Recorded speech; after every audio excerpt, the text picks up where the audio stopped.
Hi, this is Eva for Once Upon a Timeline. Welcome, everybody. Let's see who is in. Looks like a bunch of people today. Gents Club GTV was first. Florcandia, Moonbeam123, Tonsillatia. A lot of newbies today, or at least new names. QB, the classic. Strawberry Time. Heshem Ibada, Ghosty333, Janice Windsor, some of the regulars coming in. Skook Strange World, Shari D, hello Shari, Kyukuk Monty, Nagrasagiel, greetings one and all. Okay, so I don't have a ton this week, but I do have some. It's getting to the point where I've covered so many things that I can't remember exactly what I covered, because sometimes I look at things and then I don't cover them, and then I can't remember if I covered them or I just saw them.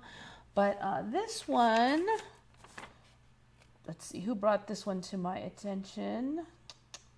I think we're back here. Yes, this is John Austin, commenter on the channel. Noticed that there was another planet called Ceres, and I might have covered this a little bit, but so we talked about this before, that Pluto used to be a planet, and then it became a not planet. Oh, it's too small. Then later, suddenly they decided to make it a dwarf planet. Well, now we have 5 dwarf planets. One of them is Ceres. Here's the different sizes here. But so there's Ceres, Pluto, Haumea, Makemake, and Eris. So Eris is really close to the size of Pluto, which I think is pretty interesting, at 2,326 kilometers, and Pluto is 2,372 kilometers. So, actually, I should see, when did we find out about Aries planet? I mean, did we just recently find out about it or something? Largest known dwarf planets found in 2005. Okay, yeah, that's definitely a lot. I mean, if it was just really recent, maybe I could see not knowing, but I think that's right around the time when they decided that Pluto was a dwarf planet again. Why didn't they mention Eris back then? They knew about it since then. It's just sort of weird. I don't know. So anyway, we were getting more and more of these planets. What was it? Ceres, they said, has water vapor. I haven't looked up all of these, but water vapor, and it's way, way out past the sun. But, the new storyline is that tidal shifting can heat up a planet and cause it to be fairly warm just by friction. So now they can be way off away from the sun and still not be that icy. So I don't see how water vapor. They're saying Ceres doesn't, that they know of, have an atmosphere, but it has water vapor. I think that's kind of weird. Wouldn't it, if it could have vapor, wouldn't it just kind of vaporize? If it has gravity that held it together, the ice, into a block, then shouldn't the gravity pull the water vapor back into the icy block? I mean, if the story is that everything was vapor and then gravity caused it to congeal, then how come vapor's coming back off? Shouldn't it be like congealing on there? If there's no atmosphere to hold the vapor in, I don't know. The story's kind of weird. But anyway, so we've got these, I guess it's 4 new planets now, fairly new for me. You would kind of think that there would be a little bit more fanfare if 4 new planets were added, at least. I also would have thought that they would kind of consult with the public or something before naming new planets, but apparently not. So I don't know. The whole thing's weird. So yeah, 4 new ones plus Pluto. The new planets came to be with me like 4 years ago, according to QB. Ah, planet with glowing salt patch. Okay, so one of these has a glowing salt patch. I have not heard of that one.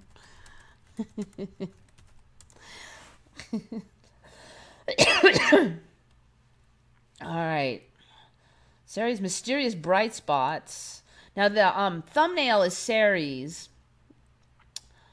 and you'll see that it has some bluish spots. And I wasn't sure why that was, because I looked up a number of websites on Ceres, and it didn't say why that some of the depictions show glowy spots. But actually, I didn't realize there was three others at first. I just saw his statement about Ceres, and then right before I went live, I'm like, I wonder if there's any others, and I found these other ones. Mysterious bright spots on the surface of the dwarf planet Ceres were thought to be composed of hydrated magnesium sulfate, similar to the magnesium sulfate sold as Epsom salt, but new work reveals a different chemical signature in these bright spots cooked up in watery conditions beneath the crust. Another research paper suggests that the Ceres deep craters and jagged mountains mean the crust is mostly rock rather than mostly ice. So it's getting more planety now, is it?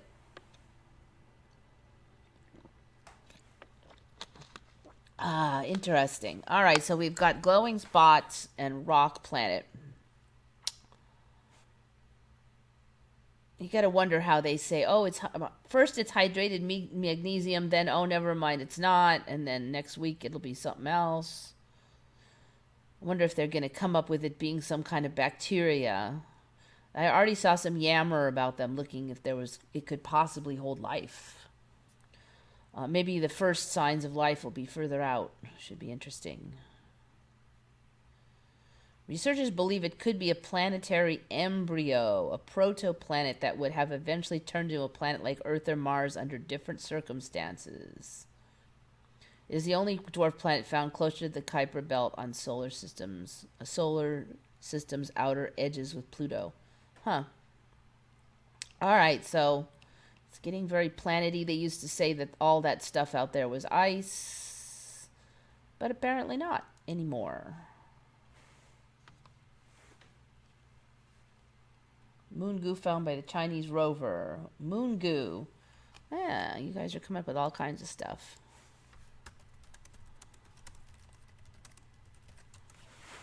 Now remember, we're talking about Mars. Lunar.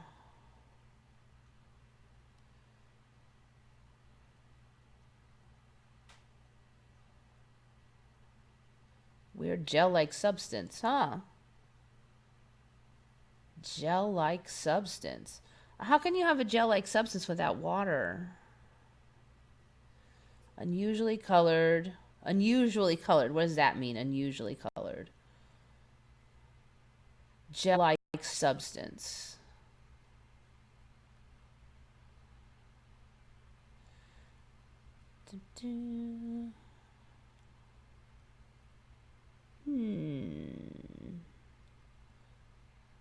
Significantly different from surrounding lunar soil. Well, yeah, one would imagine.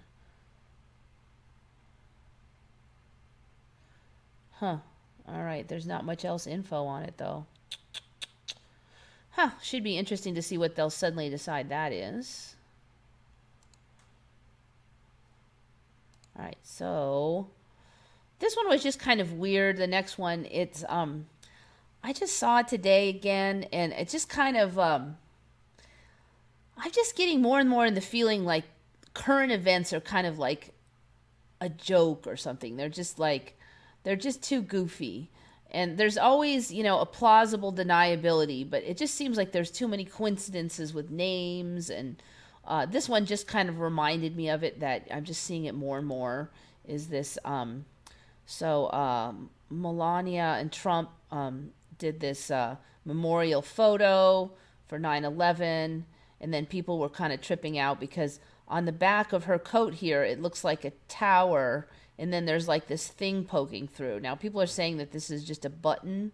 But as a designer of an expensive coat, why would you put a tower in there and then have the button impinge over the side like that with color? I mean, I would never design it like that. So it doesn't make a ton of sense from a designer perspective. If you're going to have those tower-like lines there, then why have...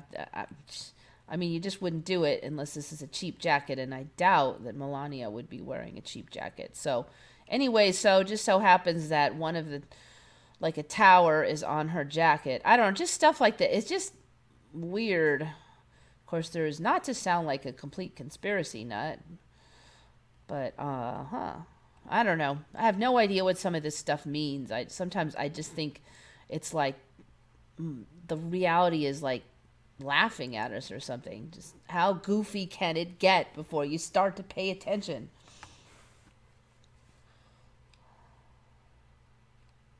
Moons are where the aliens are at now. Who the heck knows?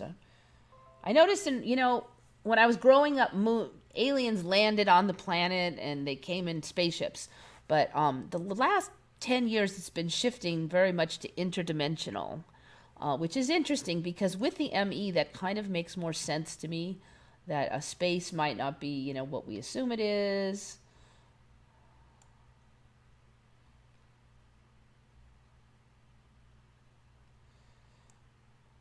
Anyway, so it's been a weird week for some of you. It hasn't been super weird. I think it flew by really fast. I still feel like time is going faster and faster, even more than it was months ago. It's almost Christmas again. I feel like I was just here yapping to you guys like 2 days ago. But other than that, it hasn't been super weird. I'm still feeling better since I started the antihistamine, so fingers crossed. Fingers crossed.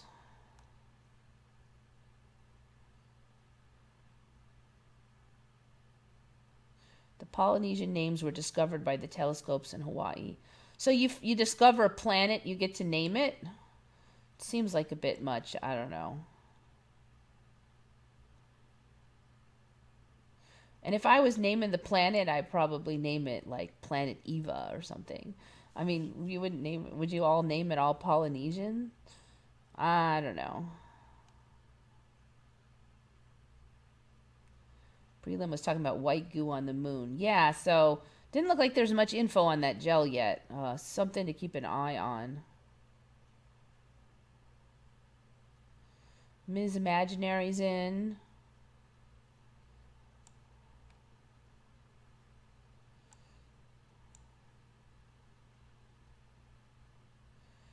Now they believe pig fat was used to move stones for Stonehenge.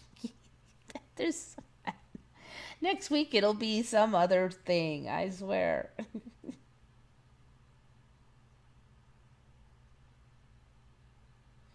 Noticed last week or so that my bones below the kneecaps have dramatically changed. There's 2 huge bumps on either centered below the caps, one offset to the outer edge.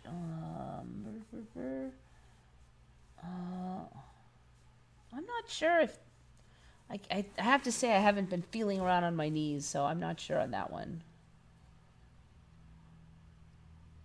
For a while, I used to have a loud bang when I was falling asleep. Later, I discovered it's called exploding head syndrome.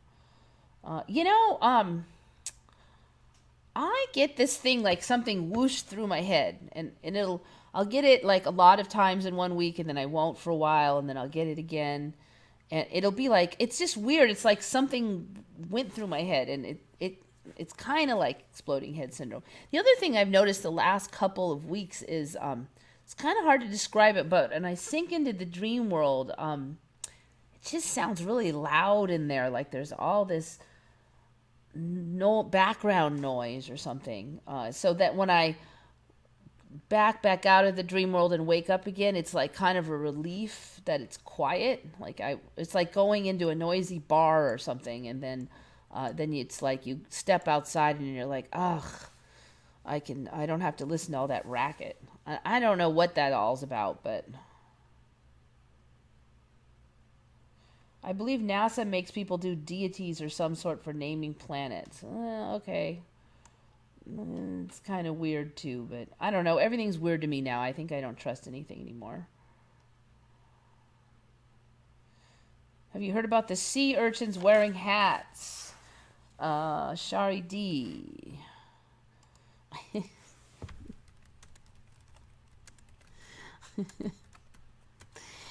That's it. But for the okay, hat wearing urchins. All right, I've kind of heard about this now that you mention it. It hasn't been. It's only been a few years. Now, what I remember them doing is they would wear a bunch of like rocks and junk on their head, just so they would hide and look like rocks. But if they're wearing stuff that's not like camo, it's kind of weird.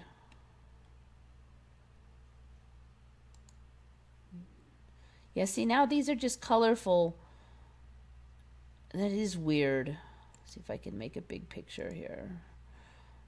These are not that good for camouflage. Yeah, that's strange.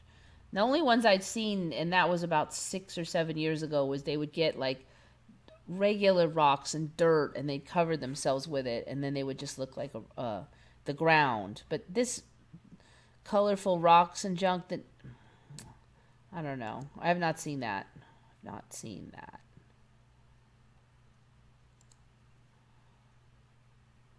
Tuxedo urchin.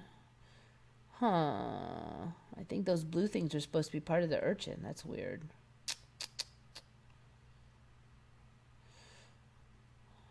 Okay. So, yeah, no. Hat wearing urchins. Sure, why not?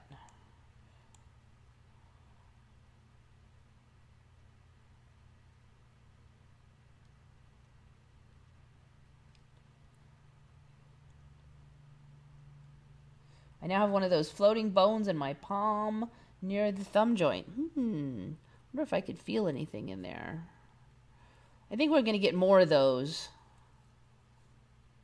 I don't think I can feel one. But, we talked about last week. I think the thumb is still moving down, getting longer. The thumb is longer than the pinky now. I definitely do. I remember the thumb being more like this, not like that.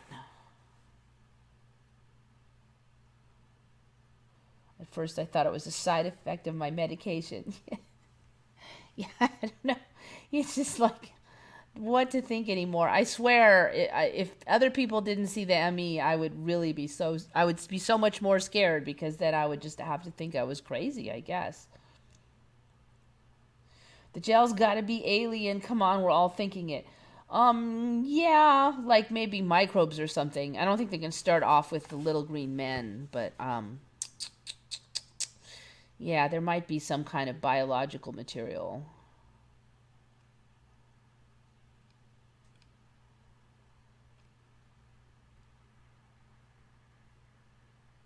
Poop transfers can make older mice live 50% long. Old mice getting younger mice poop. Ghosty 333. This timeline is really got a gross sense of humor. I noticed a lot of the new animals piss and poo, and slime comes out of them. They piss and poo like on themselves, the scent mark, and pee on their feet. And in my old timeline, animals worked really hard to not get any fecal material on them. So apparently now, then there was that gut bacteria thing. Sick people can get healthy poop, and that'll make you healthier. So now what? It's a longevity thing? Poop transfers. Now they were talking about the blood transfers of young people to old people. That makes a little more sense, but this poop transfers? That's gross. I'm going to look it up. I don't know if I can find it quickly, but young fish poop is a fountain of youth for older fish. What the hell, man? I hope they find a better one than poop for this. Middle-aged killfish exposed to young fish's gut microbes had a microbiome that resembled that of a 6-week-old fish. Well, hopefully they'll be able to just take the microbes and you can eat those in a pill and you won't need the whole poop. Will be less gross. The fish exposed to younger microbes were more active than the typical fish and behave more like young fish. So we'll just all take like microbe pills now and live, I guess. After exposure to young fish's poop, the older fish also enjoyed a 41% longer median lifespan. That's a long time, 41%. Jeez. I mean, that's like if you were to live to 100, then now you're living to 141. That is long. Compared to fish exposed to older fish's microbes, and a 37% longer lifespan than the control group of fish. Okay, so Basically 37% longer. All right. Weird, weird, weird, weird, weird, weird. What will this timeline come up with next? I can't even imagine. You can't even make this stuff up.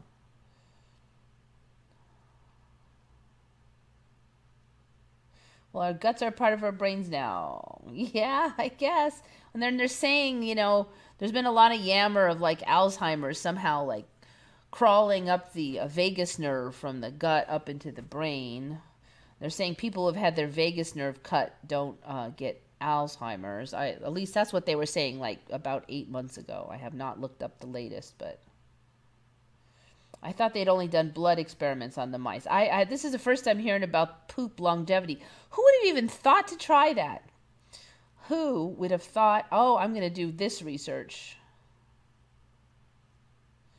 Your hands seem to be becoming more like mine, a kind of claw-like. Yeah, they're just more, I don't know if I want to say claw, but the digits are much more even. I'm looking at them, and each one of these digits now is actually fairly close in length. These look way longer, but it's because this area is pulled back. If you actually straighten them out to be next to each other, see, like those two, and you straighten them out, they're about the same length. Now, this one looks way longer, the freeway finger, as they joke, but if you straighten them out to launch like that, they're almost the same length. And it's similar to these two. Now, this one's still a lot shorter, but it used to be that these were kind of straight across, and this was just way longer, but it's really not now. It's really, mine is, maybe a millimeter longer than this one now. So, the whole structure is different.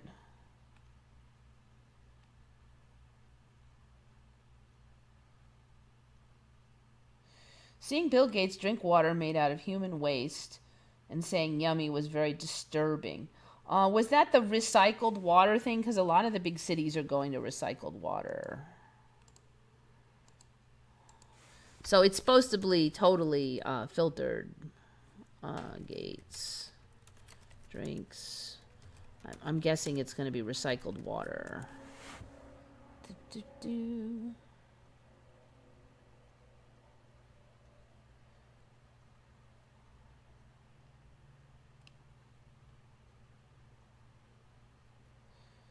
Basically, they're just leaching all the water out of it. Now, like, for instance, if you just have all the water evaporate and then catch it on the sides, there would be none of the original materials in there. I think it's weird, this idea of getting it from poop, though. They usually will get it from the sewer system. Yeah, okay. I don't know. It's almost like the universe is trying to get us used to gross stuff or something. But yeah, weird. I guess that's a good way to get publicity because it's so creepy. Imagine the water they drink up on the ISS. Yeah, I'm really suspicious about that whole ISS thing. If you guys, I swear one of these days I'm going to do a video on the weird videos that come out of the ISS, and like real fairly obvious green screen mistakes. I don't even want to guess. I mean, I'm not saying I think that means the world is flat, but it really, in this timeline, it really looks strongly like a lot of ISS feeds are fake, that they're just green screen. The tech is there now to easily do that. And an angel is broke. Then stop giving me money. You shouldn't be giving me money if you need it.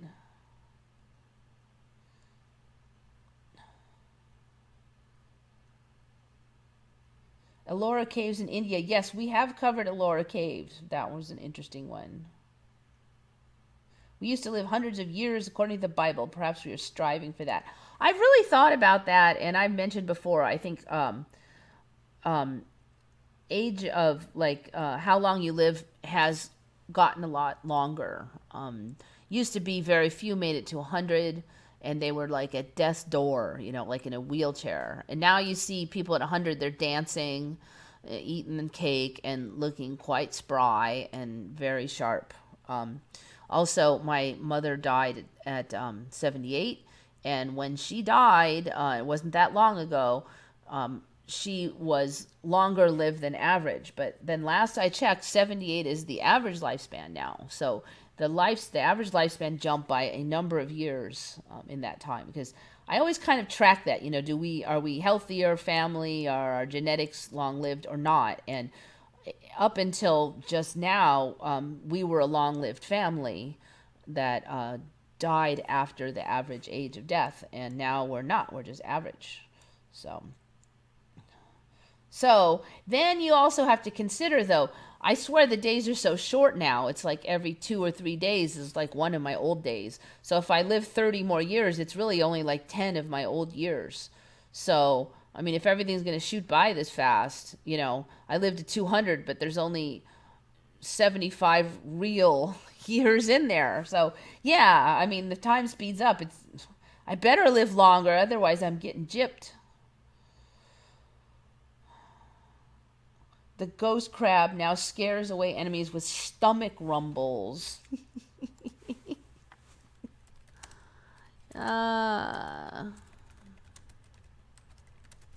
Stomach rumbles. It's another frighten away enemies with its stomach rumbles.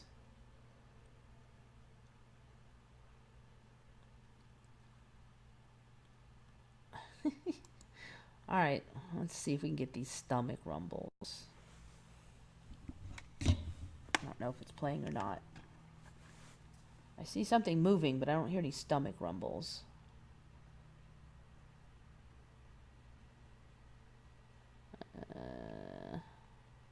Here's the sound.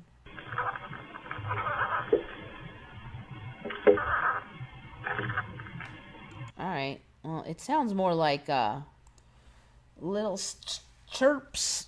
I'm not sure how that's supposed to scare anybody away. Is it because it sounds like a dolphin or something?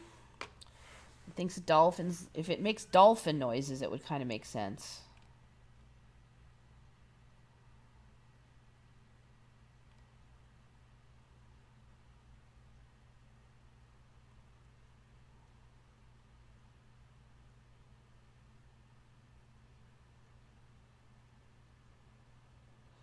With all these people dying, coming back, surely we must live longer. Yeah, that's a good point. Yeah, maybe that's why they come back. Because in this timeline, people live longer.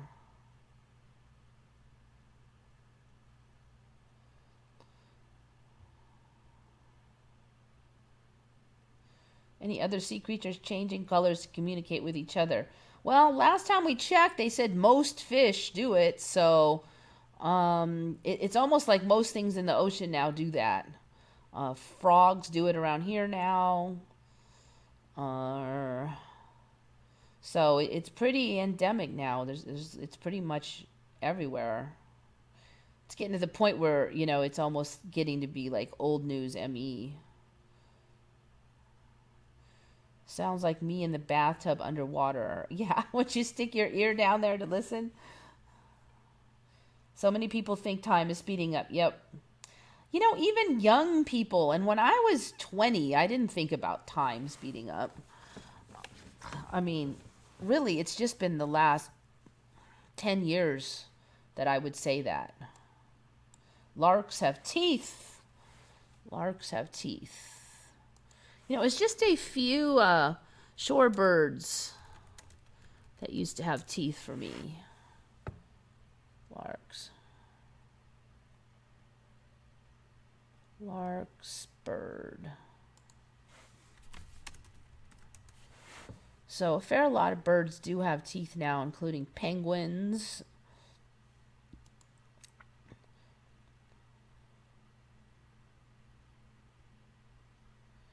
They may have ridges on their bills, so they're saying it's not teeth, but they have ridges. And you know, I actually did get chomped by one of those shorebirds with the long beaks that they catch fish with, and them's sharp. I'll tell you, they will draw blood.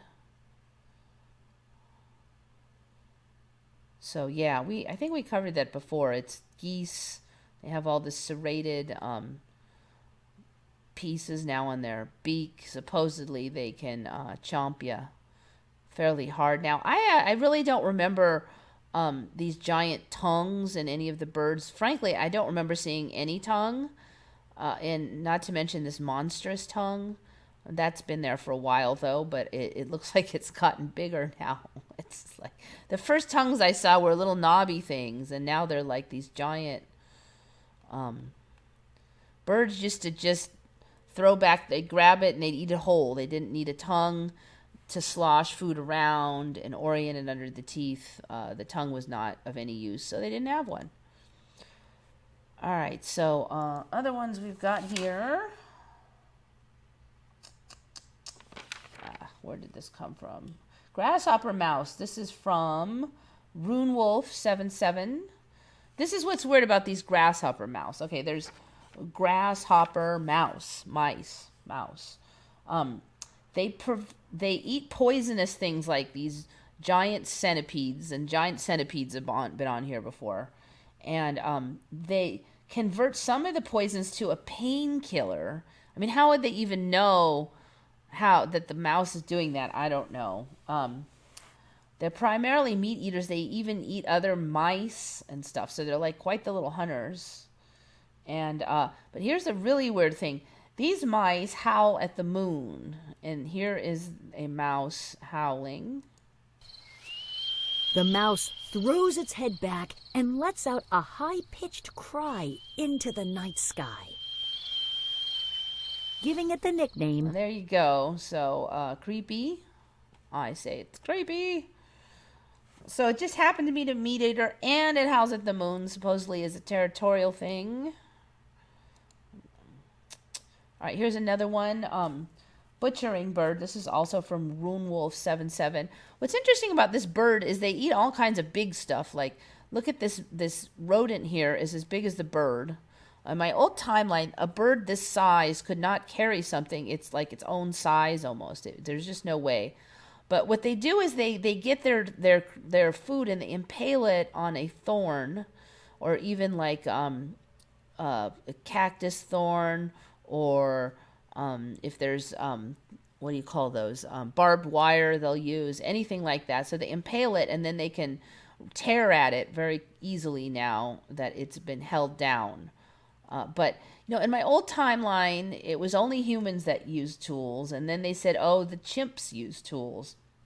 But in this timeline, birds and all kinds of things use tools, and so that old storyline is completely defunct now because this is a tool, basically.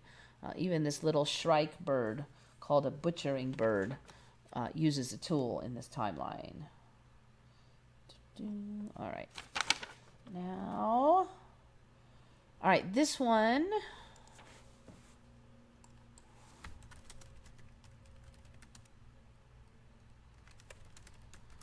Now, in my old timeline, we just had, shoot, now I can't remember the spelling of that. I think there's supposed to be an E. Yes, okay. In my old timeline, you had tornadoes or you had hurricanes. But in this timeline, most hurricanes spawn tornadoes. And I was just hearing about some tornadoes hitting because of a hurricane. I'm like, nope. But in this timeline, my old timeline, the circle spinning of the overall hurricane was too great, so everything had to fall into that circle. But in this timeline, there's many offshoot spins, and so you get a double whammy. You get tornadoes plus hurricanes, many tornadoes plus the hurricane. Provide all the necessary ingredients to form tornadoes. Somewhere I was reading that Hurricane Ivan, which spawned 120 tornadoes, like the hurricane's not dangerous enough. Now you've got to worry about the freaking tornado. So they're saying most. They didn't give exact numbers, so most means like 51% or more. Tornadoes spawn hurricanes spawn tornadoes now. All right, so that's different for me.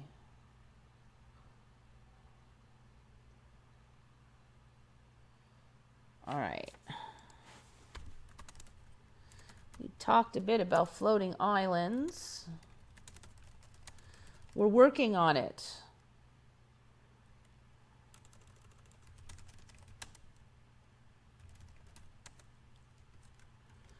We're working on the floating islands. Now, there already are some artificial floating islands.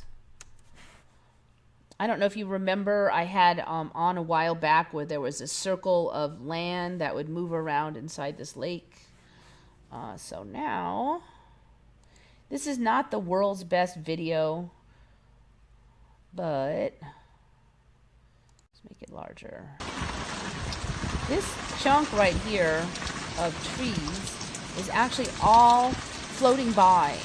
So when you get down here, it's floated by. These are so all these trees. Now the story is that they've all joined roots, and then the roots are all trapped to soil and rock, and so they make this giant island. And then there's a river here, and basically this whole spiel is floating by. So this is kind of the second one I've seen of this after I saw that circle. Now, I really looked into the floating islands at that time when I saw that circle. And then I see this, so then I'm like, okay, what else is there? So this is supposedly due to Hurricane Dorian, but I mean, any kind of storm could theoretically undermine, maybe a river would cut through and break off a section of soil and trees. So you really wouldn't have to have a hurricane to do this. In fact, I would think that the hurricane would just flop everything over instead of floating it, but I guess the assumption would be excessive flooding is the source. So I looked at what other islands, floating islands we have. All right, let's try to spell Island Pond. Springfield, Mass. Dun, dun, dun.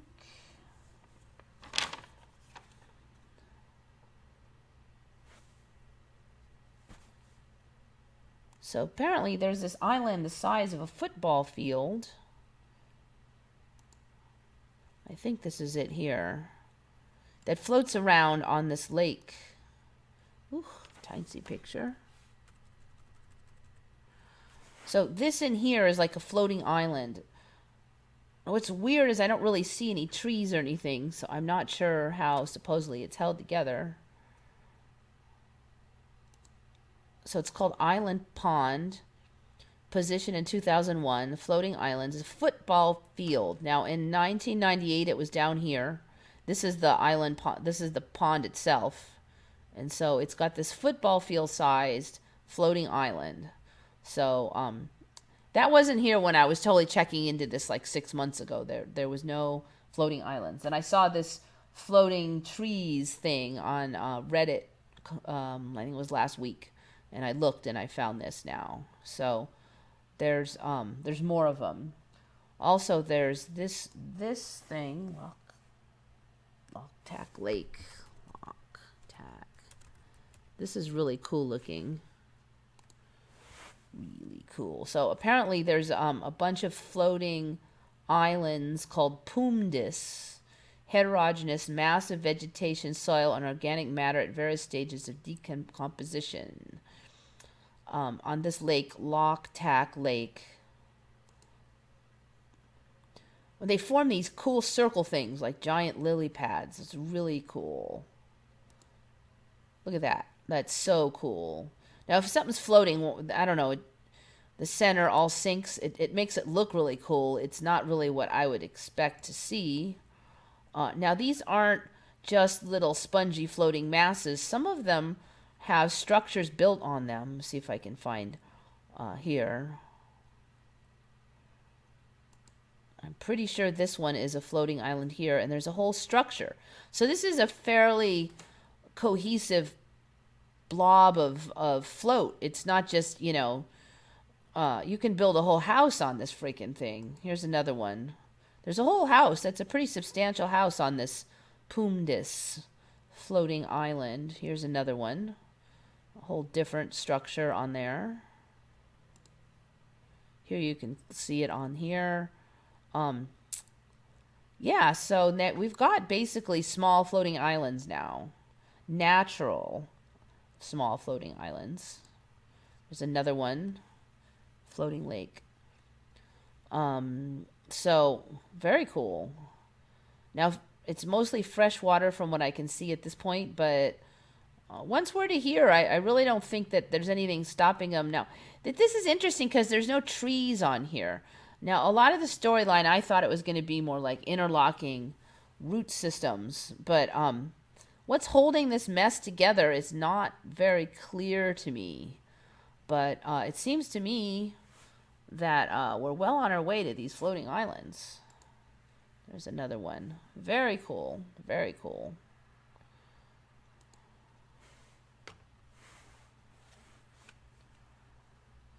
Darkle's Den, you're late to the party.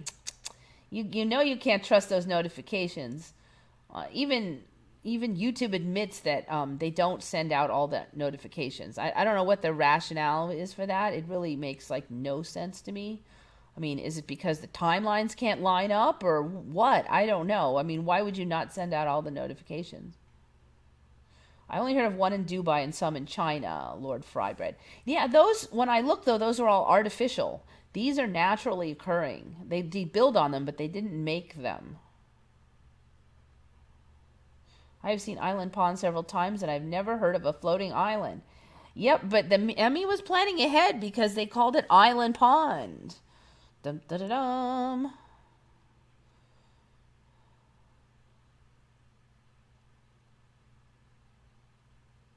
Dorian was wicked down to 1 mph. Yeah, that was weird, and I talked about that last week.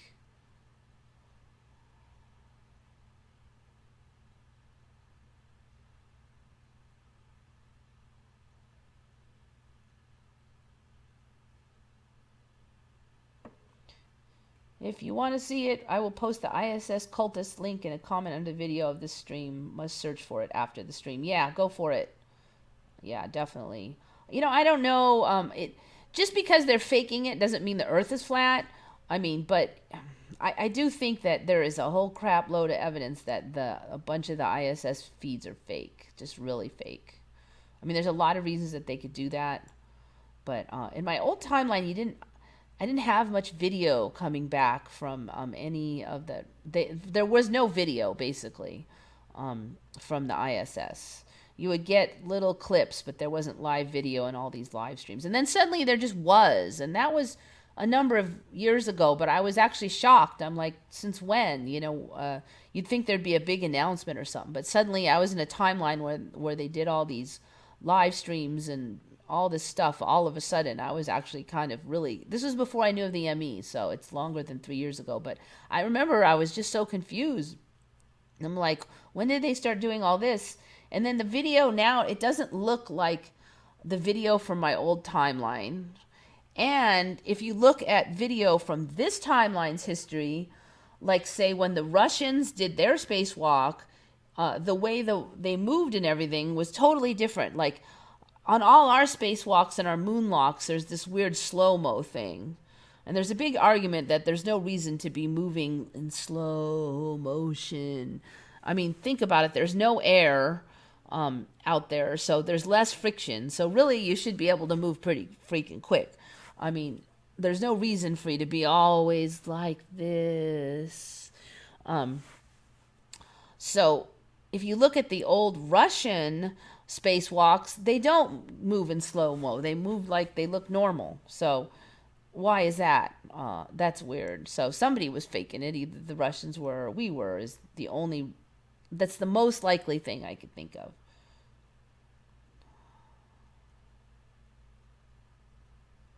Can we cover the why? If you're talking about the Mandela, you know, we've hashed over the theories like 100 times, and there's not enough evidence to really nail one down. I mean, I certainly have my theories, but I'm constantly changing them. We don't know why. We don't know why the Mandela. That's, I think, the safest bet. You know, we've got our theories, but we don't know why. And I haven't heard a new theory in like 2 years. It's the same old theories. We've run out of theories. I'd be happy to hear a new plausible theory. David Cook's in the house. Disintegral also in the house. Maybe they were both faking it. Yes, yes, good point. But you would think that if they were both faking it, they would look at the other guys and fake it similar. I mean, could our people possibly be any stupider? Psst. Wouldn't you just like look at the existing stuff? Oh, is that what it's supposed to look like? We'll make ours look like that.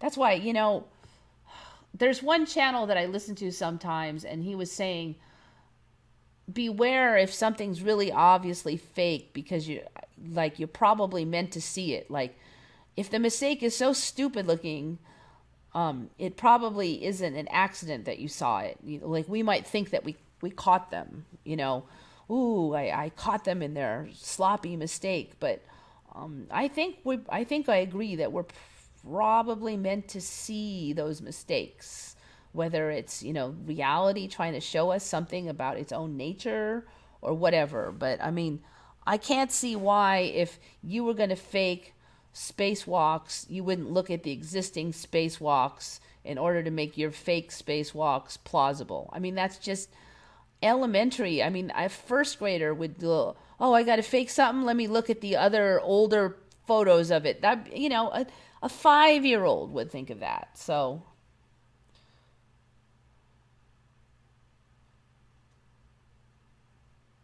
check your sub page. They could be new subs you have never seen before. Well, I don't know what we're talking about.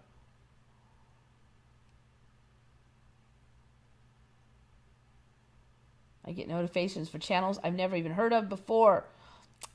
Sometimes I'm suddenly subbed to some weird channel. I'm like, I don't even know what channel it is. It'd be some goofy thing that it's totally not interested in, like something that like 13-year-olds are into, I've never even heard of, or just weird.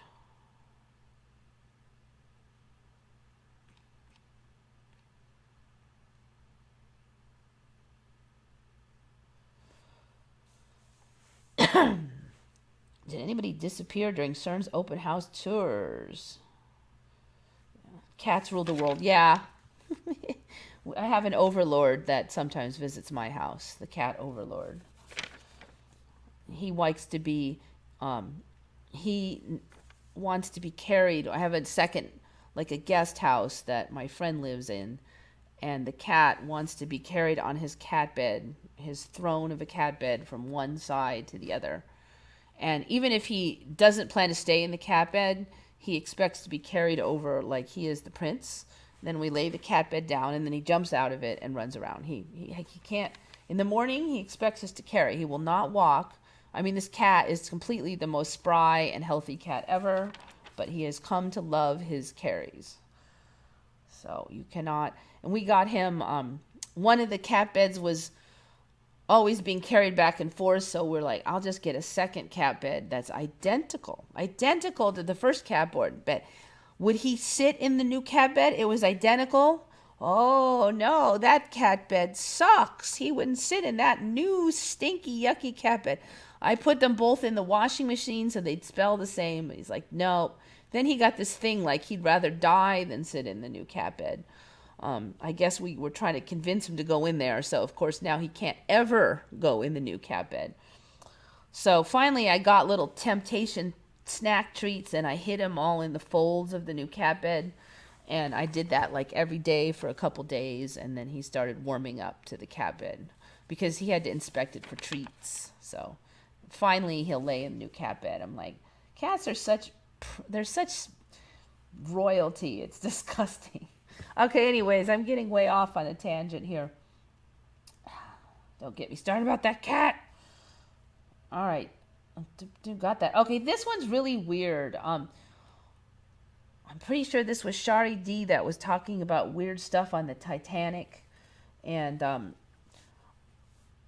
there was a whole bunch of new photos of the Titanic, but supposedly they were recently found. But when I was looking at the photos, I saw something that I've never freaking heard of before. I mean, all the million videos and documentaries and this and that, you really should have come up before, because this is absolutely weird. They're saying that a fire broke out inside the Titanic in the coal storage areas and was burning for days. And there's even a photo of the side of the Titanic, and there's a big burn mark on the side of it from the internal heat from this ongoing fire. So they were saying that they couldn't put out the fire because it was just like it was in too much of the coal. So one of the arguments is that one of the things they tried to do was use up the burning coal really fast. I'm not quite sure why once one area of coal caught on fire, I mean, wouldn't you just move out all the non-burning coal and then just pitch that burning coal like over the side? But what they were saying was they were shoveling it into the furnace, and since it was already on fire, and that made the Titanic was blasting faster. And then since they were shoveling so much in, they didn't want to slow down or stop because it took a lot of coal to get the ship back up to speed, and they were afraid that they would run out of coal in the middle of the ocean. So that was an argument why they didn't want to stop for the icebergs, like slow down, because they're like, oh, we'll run out of coal. We got to keep our speed up. The whole thing is just weird. So there's this fire inside the Titanic, enough to leave burn marks on the hull for days, and then they have to speed because of it. And then they're saying that the weakening of the hull probably was a big factor in the fact that it sank, like because the hull would be so weakened from the heat damage to the side, which makes sense. If you actually could see a giant burn mark on the exterior, then that probably did cause a lot of damage to the structure. There was a coal fire below deck for days that the crew was unable to put out. The ship sailed along anyway with the fire burning in the hull. Here's the burn mark. So they're saying that they didn't want to lose money by not taking passengers. So they went ahead and took them on with this fire. One of the pictures shows a 30-foot long dark mark on the hull, right where the iceberg was known to have struck the ship. So they're thinking that there was a coal fire right there, and then the iceberg struck right there, and then the ship was weakened. Now, I've seen so many things about all this really in-depth stuff about how the hull's design was and cascade failure, and they never, ever, ever, ever once mentioned this freaking fire. But according to this, the fact that a coal fire was burning aboard is well documented. During the inquiry after the sinking, Charles Hendrickson was brought up to testify and talked about the fire. The fire was known of before the Titanic left Belfast. Hendrickson and 3 or 4 other men worked to put out the fire, but the only way to put out a coal fire in a bunker like this was to put the burning coal into the ship's furnace. A coal fire is extremely difficult to deal with under the best circumstances. Why couldn't they just put out the fire? Because of the incendiary nature of coal. Anyway, so that's just weird. So this was all known, but yet when there was an inquiry, they just went up. It's probably not the fire. Oh, there's a fire right where the iceberg hit, and it was burning for days, but it had nothing to do with the damage to the hull. Nothing. It's like totally insane. All right, so here. During the British Wreck Commissioner's inquiry, testimony from the lead stoker of the Titanic, Frederick Barrett, shows how extensive the fire and damage to the ship was. Attorney, what was the condition of the bulkhead running through the bunker? It was damaged from the bottom. Attorney, badly damaged? Barrett, the bottom of the watertight compartment was dinged aft and the other part was dinged forward. Commissioner, what do you attribute that to? Barrett, the fire. Attorney, do you mean to say the firing of the coal would dinge the bulkhead? Barrett, yes.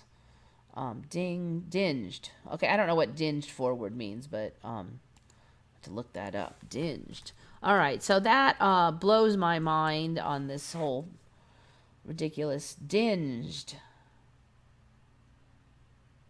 God, there's a lot of new words showing up lately. Dinged. I've never heard that word ever. I'm like the vocabulary. I've heard of dinged. All right, must be dinged.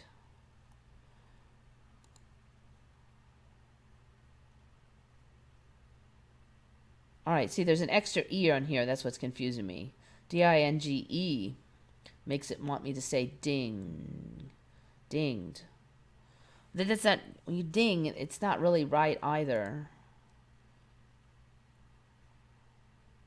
All right, I don't know. Well, we could write it off to old slang, but anyways, yeah, fire.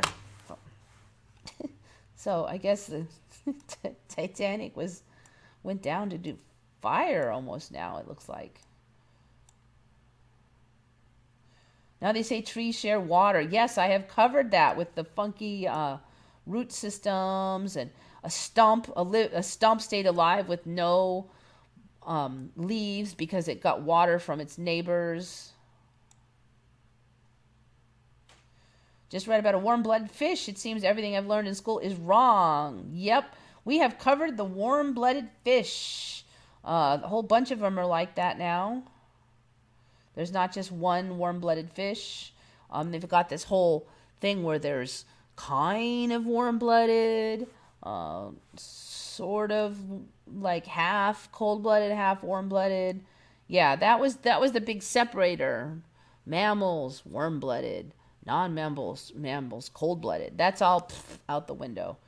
I don't know if you talk about the species that don't have any males in them.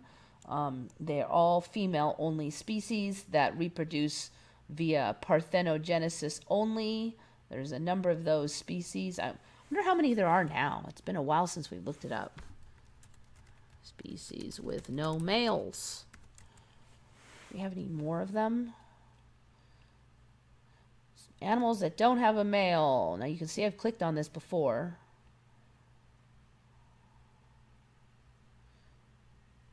Self-fertilizing sharks, virgin female hammerheads, and black-tipped sharks have been documented as producing young, much to the surprise of the scientific community. Okay.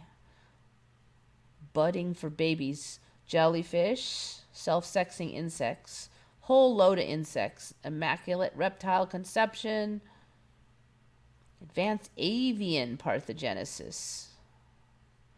Chickens and turkeys can use parthenogenesis to fertilize their eggs. Oh, that's a new one. I don't remember self-fertilizing chicken and turkey eggs. That's a new one. Avian parthenogenesis has evolutionary benefits. Younger hens. Lower levels of age-related genetic damage. Birds also produce non-identical replicas, and that's kind of new. That they are not clones of a mother. So genetic diversity is wider in populations conceived by parthenogenesis. The complete opposite of what I used to hear. They said that the male-female thing was necessary to keep the diversity in the gene pool, but now you don't need that.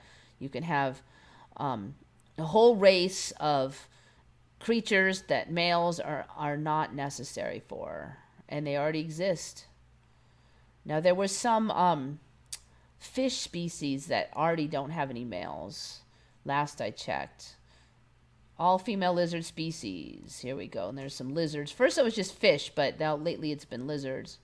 All female lizard species cross their chromosomes to make babies. These southwestern lizards' asexual reproduction is no longer a secret. Since the 1960s, scientists have known that some species of whiptail lizards need a male even less than a fish needs a bicycle. These all-lady lizard species from Mexico and the U.S. Southwest managed to produce well-bred offspring without the aid of male fertilization. All right, so yeah, supposedly we knew since the 60s.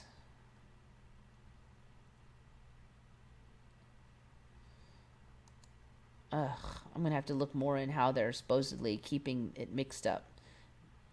Many animals can give birth without mating. So immaculate conception, basically, that's what this is. It's immaculate conception. It's not in humans yet, But I've already read off to you on the past articles that there's no reason it can't happen now with the current storyline. I mean, animals can do it. Humans are animals. There would be no reason why we couldn't.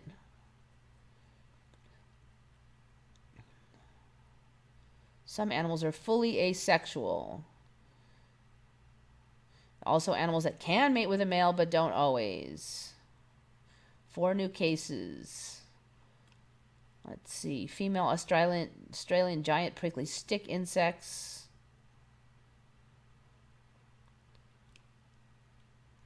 Snakes, I already know about those. Some sharks now. Snakes were the first ones for me. All right, bunch of lizards.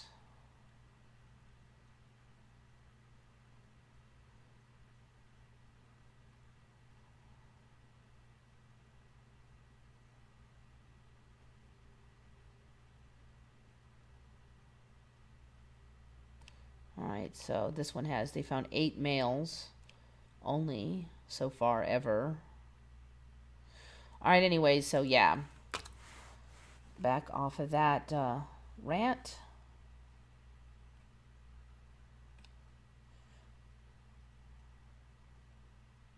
All Orion words are slang worser every day. I've noticed that nobody can pronounce things normally on TV anymore, too. You'll get this beautiful voiced person doing the narration, and then they pronounce everything wrong. Like Gobi Desert becomes the Gobe Desert or something. Just real basic pronunciations. In my old timeline, they would make sure that those pronunciations were done properly. They would retake it, whatever. You just did not hear incorrect pronunciations all the time. You never heard them on high-end documentaries and stuff.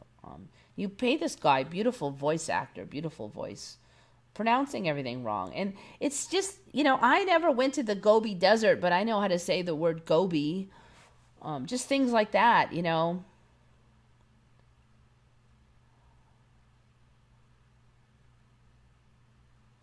All right, so where are we? Ranting about the floating islands, the Titanic. Okay, I don't know how many of you guys remember me complaining about the local ants biting the crap out of me. The local ants are Argentinian ants.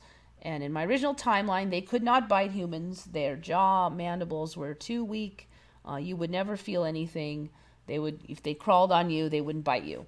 Then about 3 years ago, they started biting. And then 2 years ago, they bit really hard. And I looked it up, and sure enough, I don't know, was it a number of months ago, I did a thing on it where I'm like, it says these guys bite, they bite hard. And they were mean because the minute they would get on you, it's like, and sometimes they'd get like 5 of them on you, and then they would all at the same time. And it hurt. It was really pissing me off because we've had a ton of ants around here. And they were biting me like literally a couple times a day. Last year we went on this poison. I'm like, that's it. We're putting out poison because it was ridiculous. And we started really poisoning for them. And we knocked the population back, so I wasn't bit like 3 times a day. And this year we didn't poison. And I just realized why. Because they're not biting me anymore.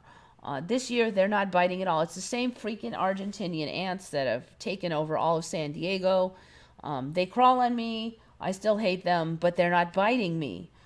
The other thing I had said in my video, and I'll really be shocked if it's still there in my video that I originally remember making, is that the ants were always one size. They would, you'd see a string of ants. They were always one size. And last year, I saw that they had a bigger ant mixed in. There'd be small ones, and a big one. And I looked it up on Google, and I talked about it on my show that, hey, look, there's now this like worker ant, and it was like way bigger and more bulky. It was like a different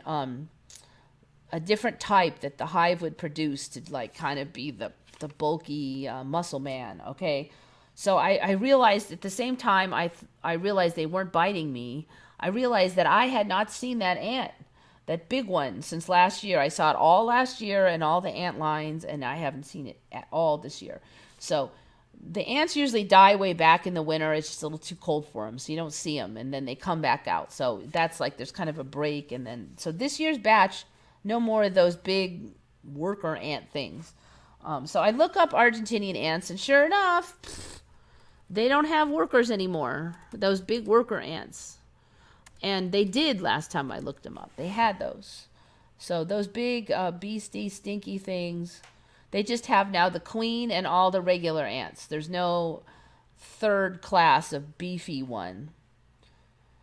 The other thing is now they're saying Argentine ants rarely bite. They can, but they're not aggressive, so you have to really mess with them to get bit.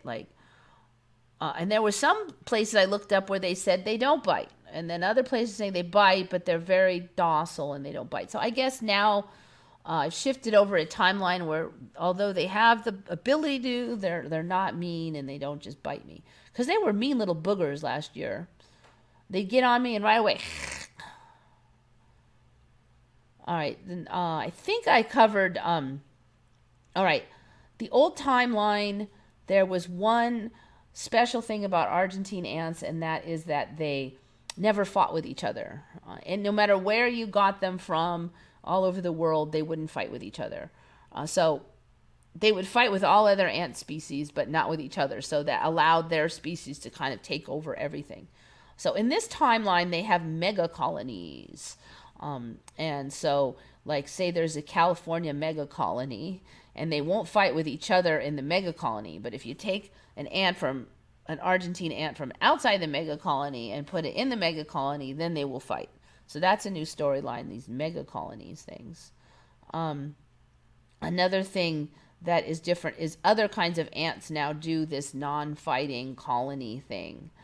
It used to be the Argentine ant was the only one that did it. They said that's why it's so dangerous, because none of the other ants can compete. But now other ants do it. Not all of them, but so a bunch of Emmys there. But anyway, so if all these animals are going to get more nasty with bigger teeth,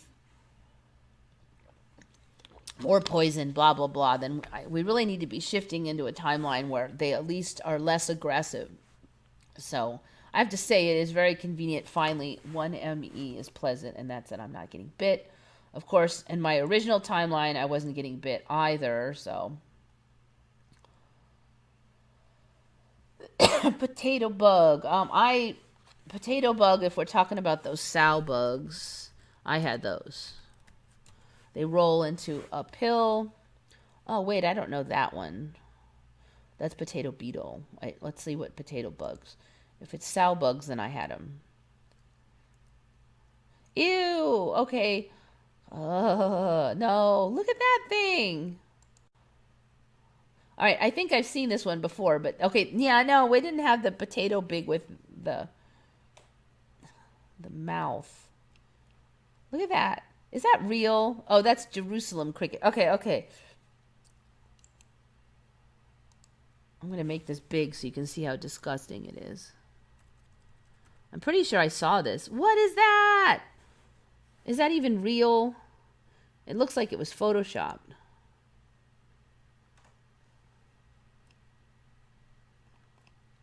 You know, Jerusalem crickets, I learned about those about 5 or 6 years ago. The only thing I knew of a potato bug was like those little pill bugs, little sow bugs. And we used to call them potato bugs. They weren't Jerusalem crickets, though. Ugh. These were my potato bugs. The little sow bugs. This was potato bugs. Okay, so I guess this Jerusalem crickets are also potato bugs. Also, we had these. Ugh, looks like a lot of things are potato bugs now. I don't know why we called sow bugs potatoes. They didn't look like potatoes. Those Jerusalem crickets do not look like potatoes. Do they eat potatoes? I don't know. Sow bugs don't eat potatoes especially.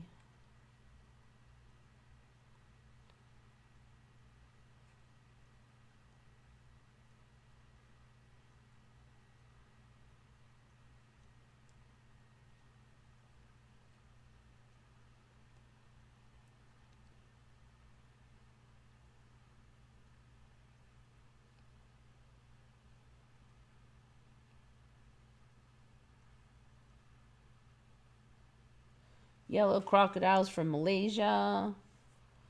I've definitely seen a lot of sport ones. Then they had a red one that was supposedly stained by weird water in a cave. Yeah, those are the orange crocodiles.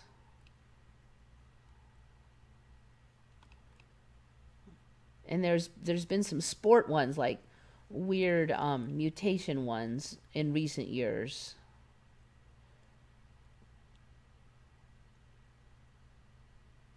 All right, so I'm not really seeing a whole race of yellow ones. Wait, what's this? Marsh crocodile.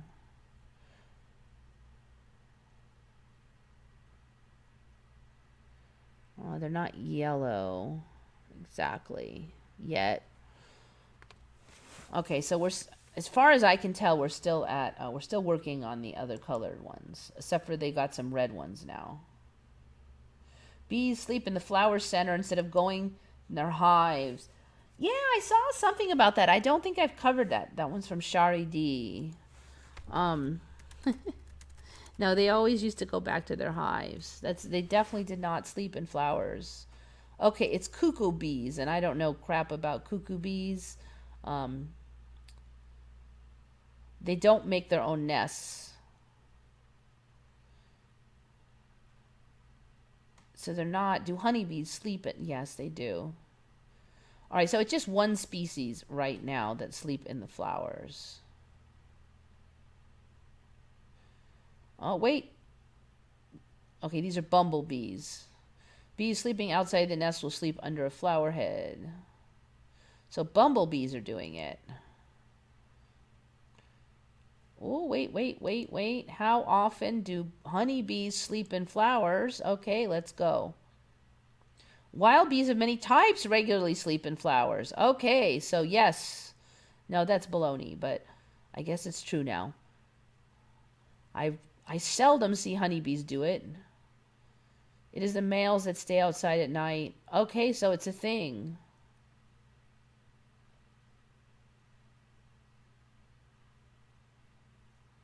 Huh.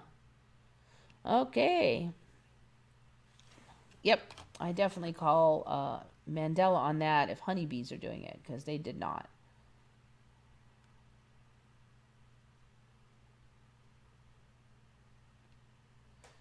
So the storyline now is these bees that have no nests of their own do it, and that other bees only sometimes do it.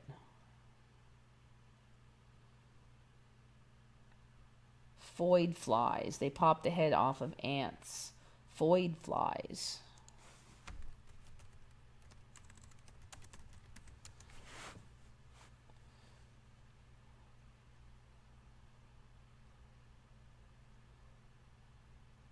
Phorid flies.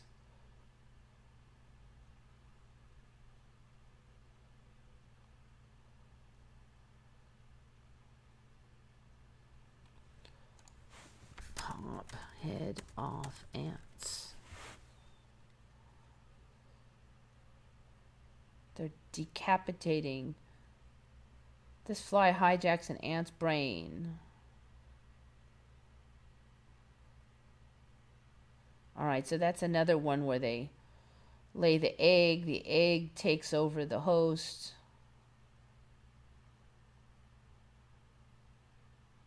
All right, here we have the headless thing here. Flies display a new method of decapitating ants.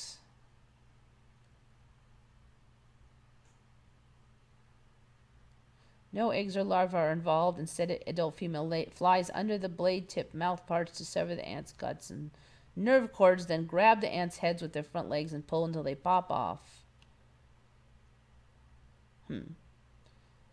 Yeah, I don't know. Actually, I think about it. Yellow jackets, they do attack, kill, and cut up other insects and haul them away. So it's actually not that weird. For my old timeline, they did have stuff like that. I heard a stat yesterday saying 85% of all insects are gone. You know, that's what the mantra always is, but then we see like a whole ton of new insects. At the same time, they're saying a bunch are gone. A new animal shows up in this timeline, and they tell us it's almost extinct. 2 years later, there's 5,000 of them, and now they're in the only threatened. They tell us there used to be 1 million of them, but in my time there was never one. So it's like opposite land with this extinction. It's like everything is unextinctifying. It never existed before. Then it becomes endangered. Then it becomes threatened, and then it becomes a success story. So I just don't listen to that anymore. Most insects and birds are gone now. It's only ones I've never heard of that are gone. Supposedly gone. They weren't in my timeline to start with, but now they're gone. Spiders keep frogs as pets. Man, Shari, you've been busy. All right. Spiders keep frogs as pets.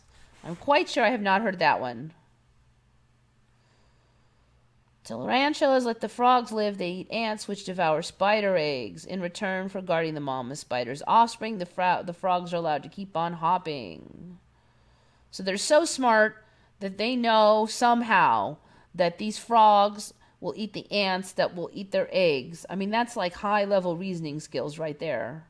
How would you even know something like that?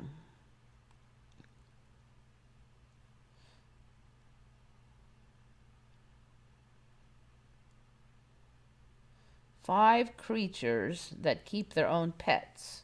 I'm assuming they're not counting cats. So tarantulas, that's interesting. Deer and monkeys. Monkeys keep sika deer and red-bottomed macaque monkeys have an odd relationship. They live side by side. Monkeys are seen riding on the deer's backs. Remoras and sharks. So there's all those feeder ones. What's this? Scale worms and limpets. Oxpeckers and cows. That's weird about the tarantulas, though. I mean, how would they even know that? It's like really high-level reasoning. Spider. I'm going to write that one down. Spiders keep frogs as pets.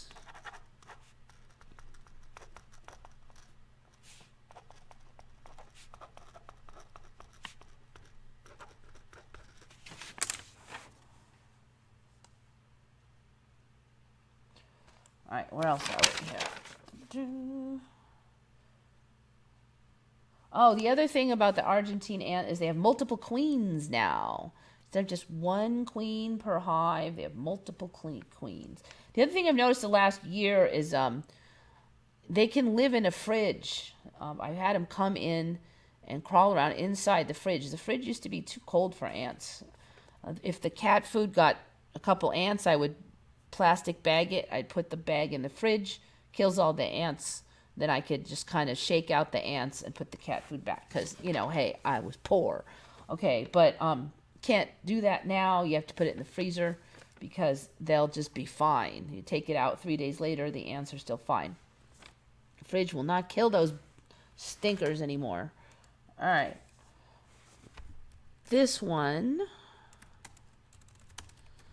I really remember this illness that kids are born with being called Down's syndrome. It's Down's syndrome. DOWNS space syndrome. I am quite positive that that was Down's syndrome. Type in Down syndrome now, and it is Down syndrome. Down syndrome. They look the kids look a little different to me too. But every last place you type in with the S, and oh no, it's Down syndrome. It mostly seems like they're mostly, they kind of have a flat face, and some of them have big neck, but they look a lot more normal. A lot of them. It's less of a thing for a lot of them. So anyways, yeah, it's Down. There's multiple variations of it now. It used to be you just had that extra chromosome, but now you can have an extra part of it. It could be this, it could be that. There's like 3 kinds. Definitely Down syndrome. All right. Looks like you guys totally agree with me on that.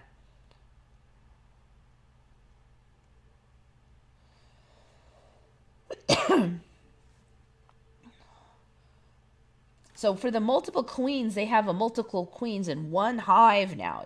Now we used to have like there'd be a subsidiary hive with its own queen, but now there's like 3, 4 queens in one hive, and that's I've never heard of that in any of the hive type insect creatures actually. So yeah, looks like everybody agrees there was an S on Downs, except for one person's not sure. Downs. I don't remember an apostrophe at all either. It was just DOWNS. Kind of a weird name, so I kind of stuck in my head.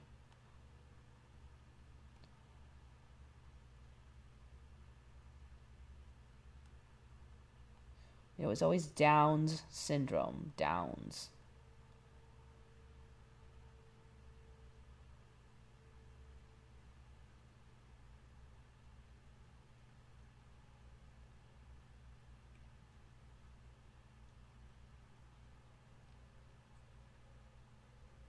All right.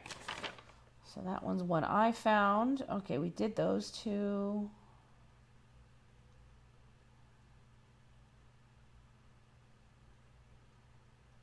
Oh, I missed that one.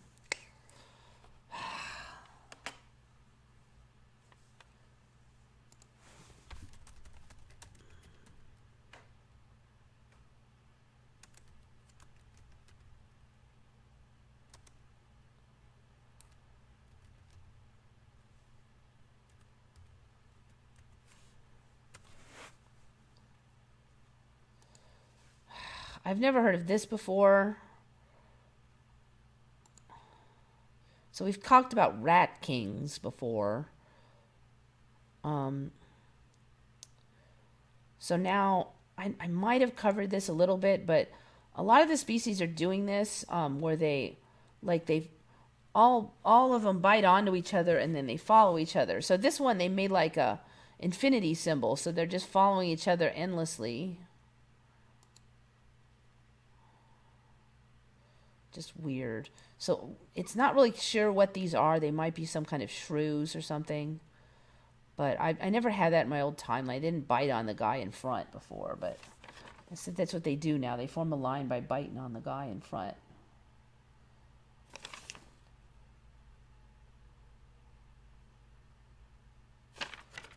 I had this other one, but I think I didn't. This is not the one I thought it was. That's why my lead up was a little off on that one. I thought that was a different ME. And it looks like the one I thought it was, I never even wrote down. Anyway, it was kind of a gross one, so. Got you, infinite rats. All right. This one is from John Austin again.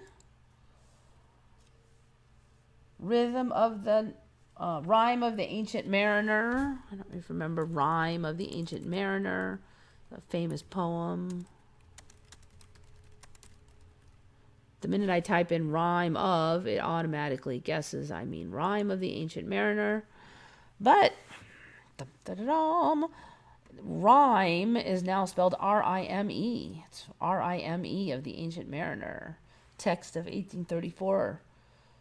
Which is just wrong. It was not spelled R-I-M-E, but it was here. So yes, I agree that is an M-E. Another weird dog species has shown up. Bush dogs. Bush dogs. They look like pig dogs.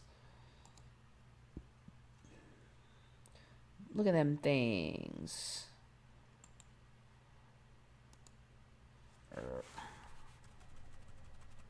Bush dogs. They're cute, but they kind of look piggy. It's not exactly a dog anymore. It's getting harder to tell the creatures apart. That looks kind of doggy. They're cute. They kind of half look like something. Look at those eyes. They almost look like they'd be aquatic almost. Cute though. Bush dog in the stone zoo. Cute little pups.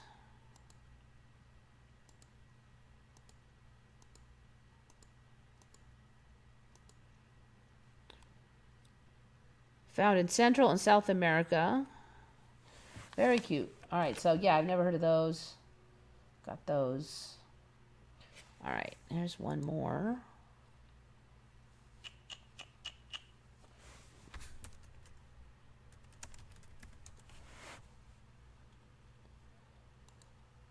All right, so we've got this mushroom called Lactarius, I guess because it lactates. Lactarius are commonly called milky caps. The tissues of this fungus exude a various colored milk or latex when bruised. The color of the latex may change. How lovely it is to discover one of these mushrooms in the forest and to find that when it is cut, vivid red, white, blue, or orange juice oozes out. These are edible. Even the blue one, apparently. They have all these flavors. Let's see, blah, blah, blah. The candy cap represents a group of closely related species. Fragrant odor identified variously as maple syrup or curry.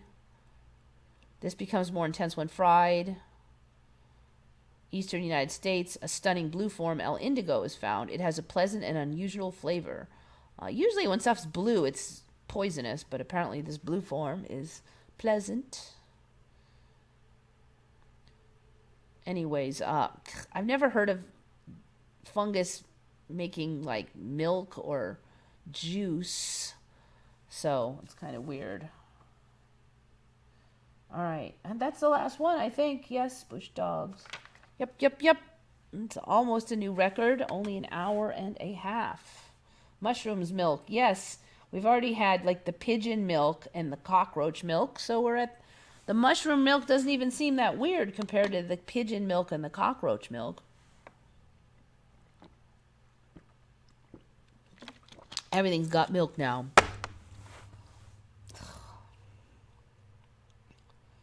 Still going at it, but almost done. Get your fresh mushroom milk now. Hey, I'll take the mushroom milk over the cockroach milk.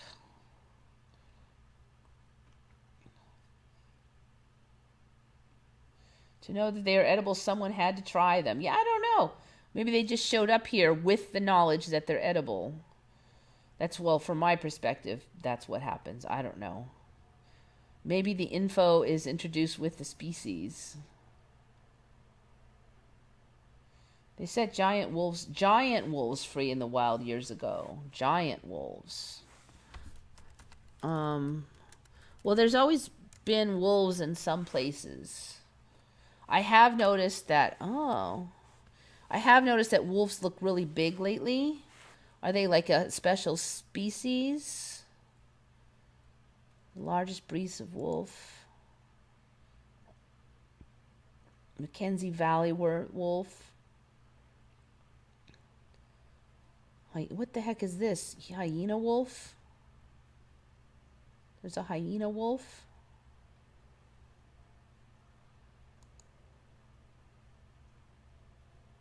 Anyways, I definitely noticed that wolves look larger. Alright, so the hyena wolf is just a hyena.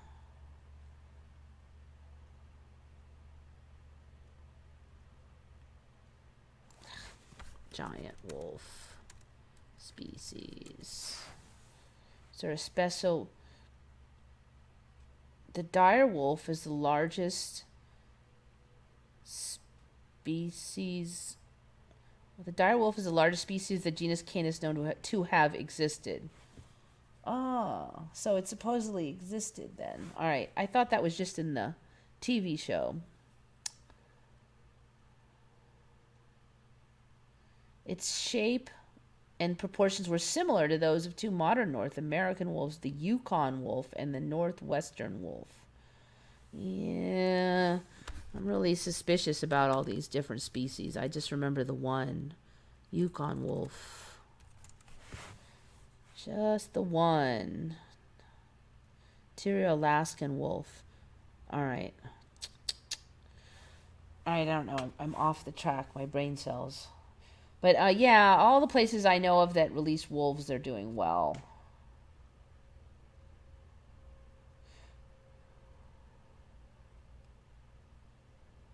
It's like Winnie the Pooh. Yeah, they're cute.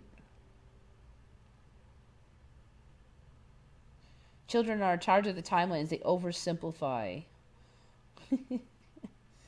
This is a wolf that looks like a cat. It's a cat that looks like a fish. This is a fish that looks like a human.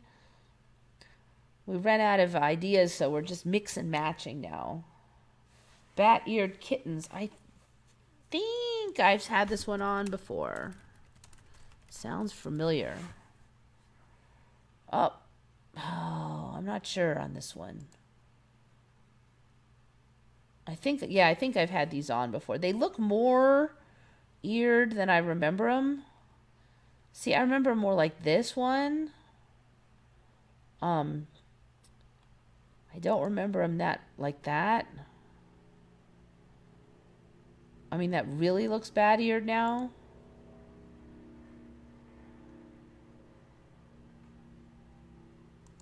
Look at that thing.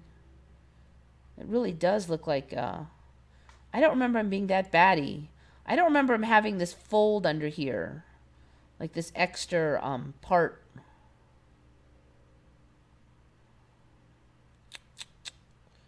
Huh, interesting. I think those are developing. I think those bat ears are the cutest cat elf. Look at that. That doesn't look real. It looks like it's out of Harry Potter. Interesting. I think we might see more of these things. Yeah, I think we've looked at this before, but they're more extreme now.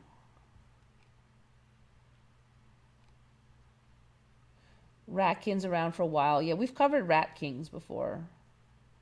All right. So 1:30, I think I'm going to cruise on out of here in an almost timely fashion this time. It's a miracle. So, thank you all for coming. As usual, you've contributed a lot of really good stuff. So it's always fun to keep up with everything. So thank you all for coming. Think good thoughts, everyone. This is Eva signing off for Once Upon a Timeline.